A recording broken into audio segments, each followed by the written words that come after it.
kampung herbal bisa memberikan manfaat lebih kepada masyarakat seluruhnya, terutama masyarakat yang ada di sekitar kampung herbal, dan bisa memberikan edukasi yang baik dan ilmu pengetahuan kepada anak-anak usia dini maupun sampai dengan teman-teman yang ada di universitas.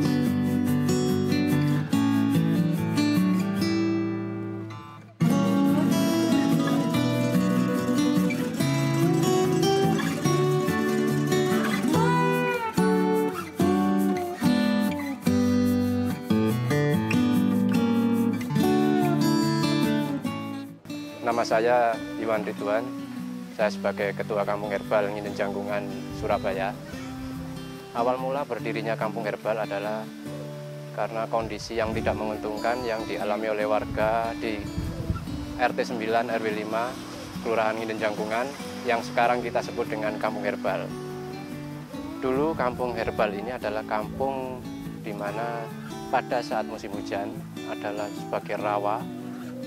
Pada saat musim kemarau, semak-semak rumput liar tumbuh tinggi, di mana banyak dari kondisi seperti itu akibat banyak yang diterima oleh masyarakat. Salah satunya ada yang digigit ular, ada yang kena DB, bahkan sampai meninggal dunia. Kampung Herbal ini berdiri pada tahun 2015. Itu pun tidak semudah apa yang kita bayangkan, karena yang tadi saya sebutkan adalah rawa, itu butuh melakukan treatment, yaitu pengurukan. Karena rawa yang ada di Kampung Herbal itu setinggi perut orang dewasa, tidak mungkin kita tanami. Oleh karena itu kita melakukan pengurukan, bahkan pengurukan itu berlangsung sampai sekarang. Dari pengurukan yang kita lakukan, akhirnya kita berpikir mau dibikin apa ini. Akhirnya kita tanam ini.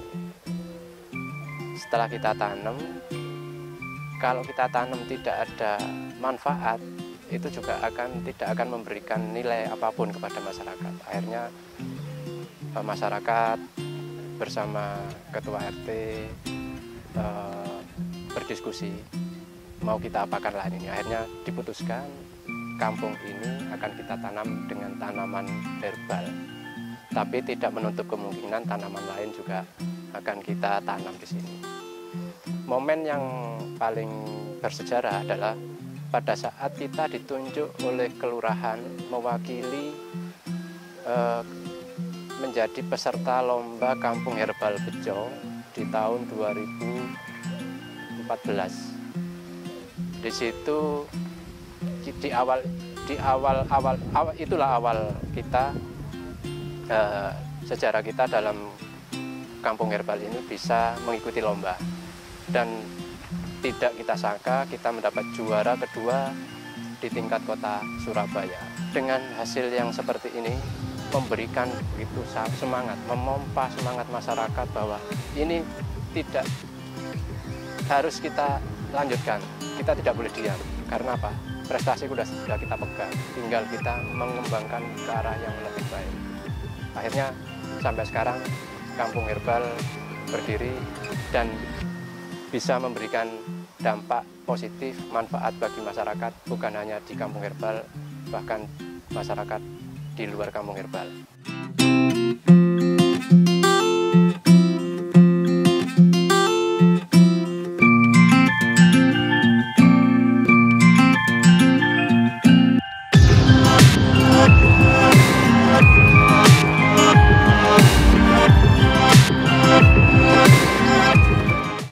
Kampung Herbal ini berdiri tidak sendirian, karena yang namanya menanam tanaman herbal tidak hanya kita tanam terus kita tinggal, karena butuh dukungan dari unit-unit lain. Contohnya kita membuat instalasi pengolahan air limbah, di mana instalasi ini begitu penting pada saat musim kemarau.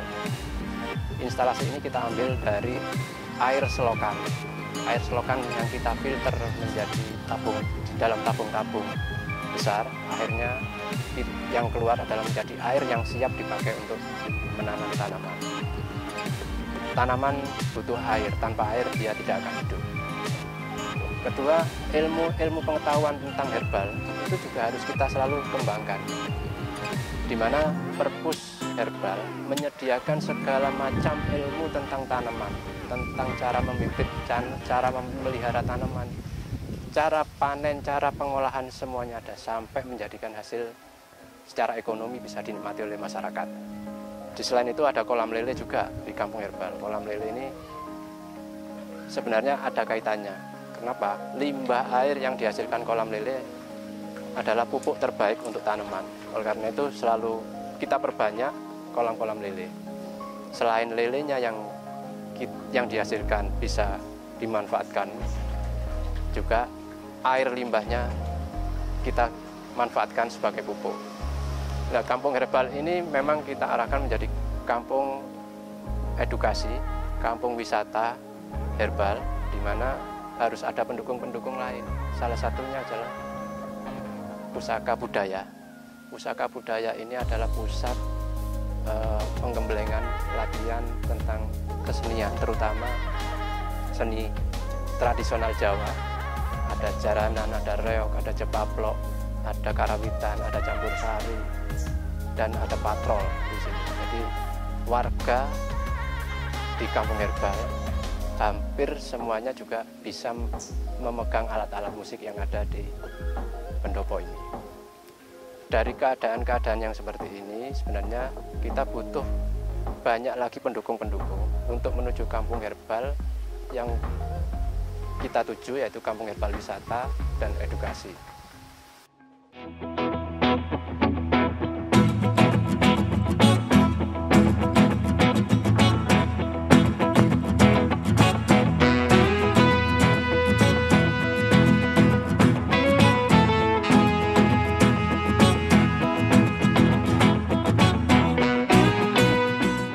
Perpustakaan Herbal mulai berdiri di tahun 2012, sedangkan untuk perkembangannya di tahun 2015 kami banyak mewadai kegiatan di Kampung Herbal dengan bahan-bahan di perpustakaan, buku-buku yang ada di perpustakaan banyak dimanfaatkan oleh warga, utamanya untuk anak-anak di sekitar perpustakaan.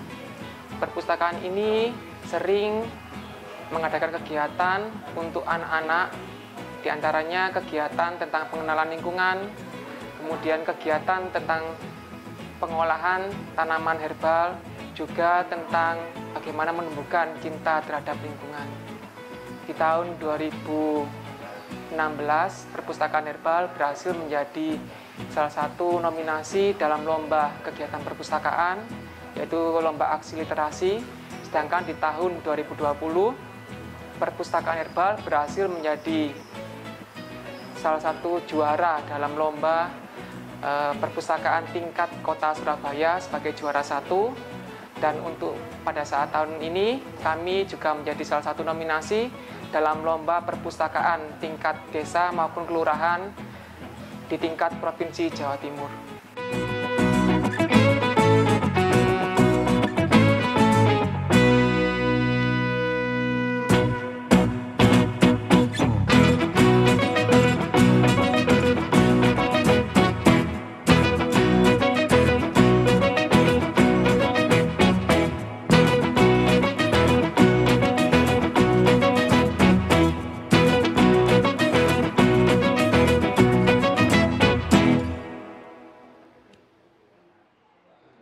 Ya, kami menginformasikan kepada adik-adik dan para pelajar yang ada di Kota Surabaya, Kampung Herbal terbuka untuk Anda bisa berkreasi, mengeksplorasi apa yang Anda inginkan tentang lingkungan, tentang herbal, semuanya ada di sini.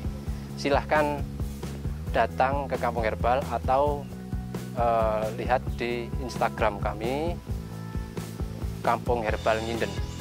Jangan lupa kepada seluruh pelajar dan anak-anak sekalian, serta masyarakat luas untuk like, komen, share, dan subscribe